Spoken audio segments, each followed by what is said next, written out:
బెజవాడ గోపాలరెడ్డి లాంటి నేతలు పుట్టిన జిల్లా.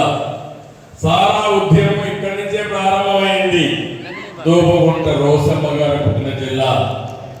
అలాంటి జిల్లాలో ఆ రోజు సమైక్య ఆంధ్రప్రదేశ్ గడిగలాడిస్తే ఇప్పుడు మొత్తం వచ్చిన నేతలు చూస్తామంటే Jaganmohan Reddy manufacturing, wholesale dealership, అమ్మగారు, అన్ని మార్కెటింగ్ అన్ని ఆయన చేసే పరిస్థితికి వచ్చారంటే ఎక్కడికి పోతున్నా నాకైతే అర్థం కావడం లేదు.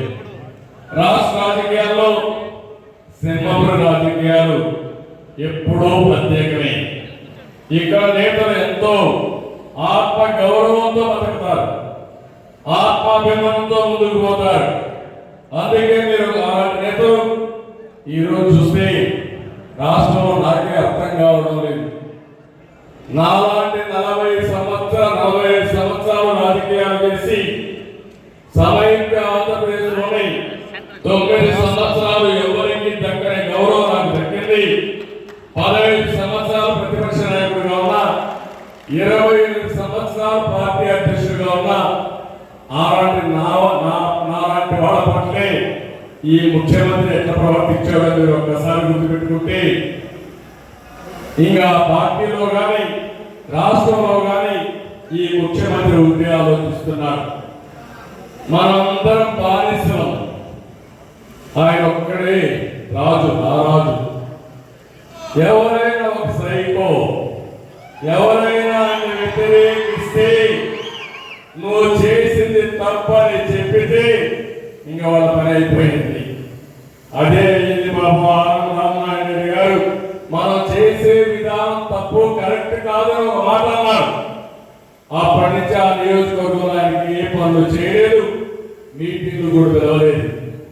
ఈ రోజు మన కోటమిరెడ్డి శ్రీధర్ రెడ్డి గారు, సార్ మీరు చేసేది కరెక్ట్ కాదు, పనులు కరెక్ట్ కాదు అని ఒక మాట అంటే వేధించి వెంటాడితే నువ్వేం చేస్తావో చెయ్యి, దానికంటే బలంగా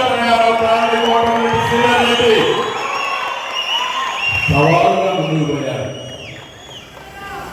అదే మాదిరిగా చంద్రశేఖర్ రెడ్డి గారు, మేకపాటి, ఈ కుటుంబాలను మీరు చూస్తే రాజకీయాల్లోనే ఒక గౌరవం కోసం వచ్చిన వ్యక్తులు.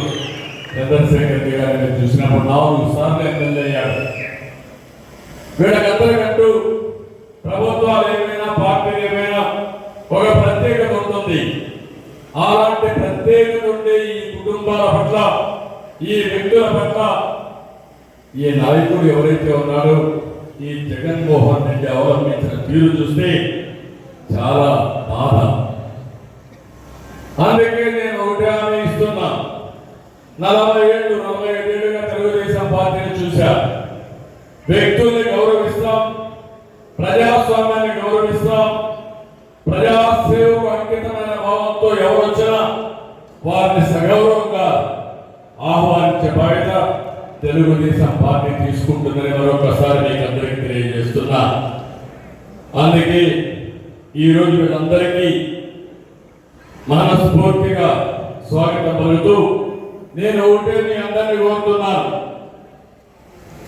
అహంకారంతో ఇష్టానుసారంగా రాష్ట్రాన్ని విధ్వంసం చేసి రాష్ట్రాన్ని పూర్తిగా నాశనం చేసిన వ్యక్తిని ఇంటికి పంపించవలసిన బాధ్యత మన అందరిపైన ఉంది. ఇది నా ఒక్కడి కోసం కాదు, నాకు జనసేన కోసం కాదు, పవన్ కళ్యాణ్ గారి కోసం కాదు, లేకపోతే వేమిరెడ్డి ప్రభాకర్ రెడ్డి గారి కోసమే కాదు, లేకపోతే చంద్రమోహన్ రెడ్డి గారి కోసమే కాదు, 5 కోట్ల రాష్ట్ర ప్రజానీకం కోసం, భావితరాల భవిష్యత్తు కోసం, పుట్టబోయే బిడ్డల కోసం మీరందరూ ఆలోచించాల్సిన అవసరం ఉంది. ఇది మీ అందరి బాధ్యత. ఎందుకు నేను అడుగుతున్నానంటే మాట, మనం శాశ్వతం కాదు, సమాజం శాశ్వతం, రాష్ట్రం శాశ్వతం. రాష్ట్రం అంటే మట్టి కాదు, రాష్ట్రం అంటే మనుషులు. అలాంటి ఇంగిత జ్ఞానం లేని వ్యక్తి ముఖ్యమంత్రిగా ఉండి ఇష్టానుసారంగా చేస్తా ఉంటే ఆయన విధానం నచ్చక వాళ్ళ నేతలే పార్టీకి భయమై అంటున్నారు. కార్యకర్తలు మారిపోయే పరిస్థితికి వచ్చారు. తిరుగుబాటు చేసే పరిస్థితికి వచ్చారు. అటు ప్రజలు ఇటు సొంత పార్టీ నేతలు తిరుగుబాటుతో జగన్కి భంగపాటు తప్పదు. ఎవ్వరికి అనుమానం అవసరంలా 1000% చెప్తున్నా, రాబోయేది తెలుగుదేశం జనసేన ప్రభుత్వమే. నాకు అనుమానమే లేదు. ఇప్పుడు జరిగేటన్ని ఒక నాటకం.